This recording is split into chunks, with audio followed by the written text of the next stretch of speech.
Halo semuanya, kenalkan nama saya Ivan Assalam Tama dari Universitas Siber Asia, Prodi Sistem Informasi PJJ S1.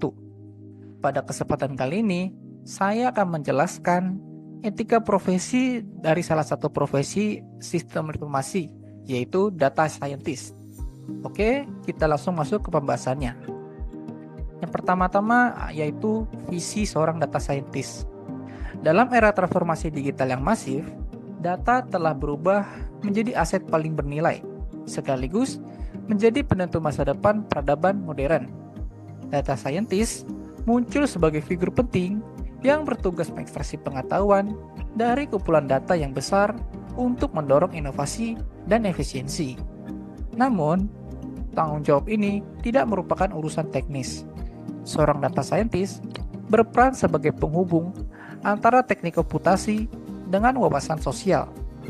Keputusan yang diambil melalui algoritma memiliki pengaruh yang signifikan bagi kehidupan masyarakat, sehingga integritas moral menjadi syarat mutlak dalam profesi ini. Oke, lalu lanjut ke tantangan etika. Kemajuan dalam teknologi AI memiliki resiko yang besar, seperti adanya bias dalam algoritma, di mana sistem dapat mengambil sifat tidak adil dari data lama yang tidak mewakili. Hal ini dapat membuat diskriminasi sistemik menjadi semakin parah, mulai dari penegakan hukum hingga layanan publik. Selain itu, hilangnya privasi dan ancaman teknologi manipulatif seperti deepfake menjadi tantangan serius bagi kepercayaan publik. Jika tidak ada navigasi tanggung jawab yang tepat, inovasi teknologi dapat berpotensi memperlebar kesenjangan digital dan membuat orang terpisah secara sosial di tengah keragaman budaya. Oke, di sini terdapat 4 pilar etika data. Yang pertama ada privacy atau privasi, yaitu menghormati hak setiap orang untuk mengatur informasi pribadi melalui prinsip data minimization dan perlindungan terhadap risiko identifikasi ulang data anonim. Lalu yang kedua ada akurasi, yaitu bertanggung jawab bahwa informasi itu benar dan bisa dipercaya. Melaporkan hasil analisis secara jujur tanpa melebih-lebihkan kemampuan model. Lalu yang ketiga ada properti atau kepemilikan, yaitu melindungi hak kekayaan intelektual dan aset data dari akses yang tidak diizinkan, serta menjaga keaslian data utama selama proses analisis berjalan.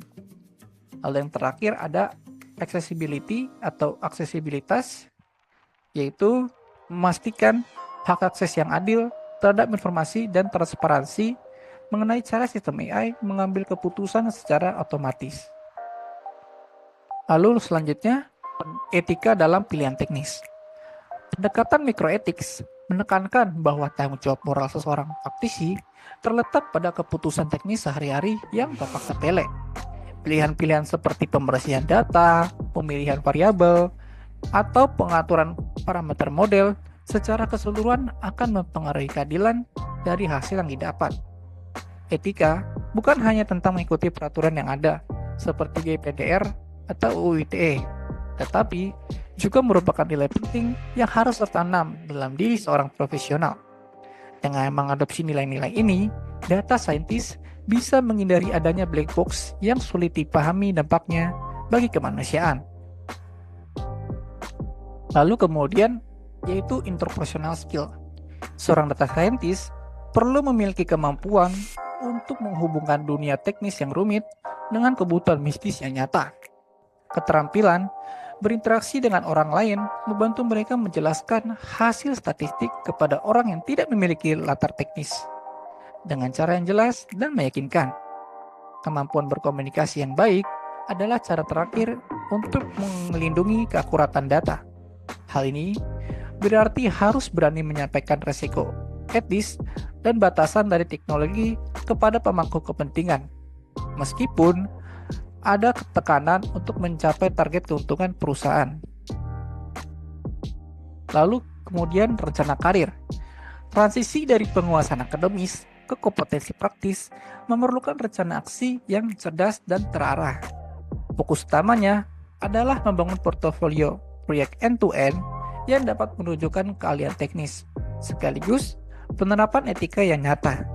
Dengan menggunakan analisis diagram fishbone, terbukti bahwa kesenjangan praktis dapat diatasi dengan memperkuat personal branding dan jaringan di industri. Keberhasilan jangka panjang dipengaruhi oleh hubungan yang seimbang antara keahlian teknis dan praktik etika yang kuat sebagai fondasi karir. Oke, kesimpulan dari pertemuan kali ini yaitu etika profesi bukan hanya tentang aturan yang tertulis, tapi lebih seperti kesepakatan di masyarakat yang memastikan bahwa teknologi informasi selalu digunakan untuk kebaikan manusia dan kelangsungan peradaban digital. Berikut referensi yang saya gunakan. Oke, mungkin cukup sekian penjelasan saya kali ini.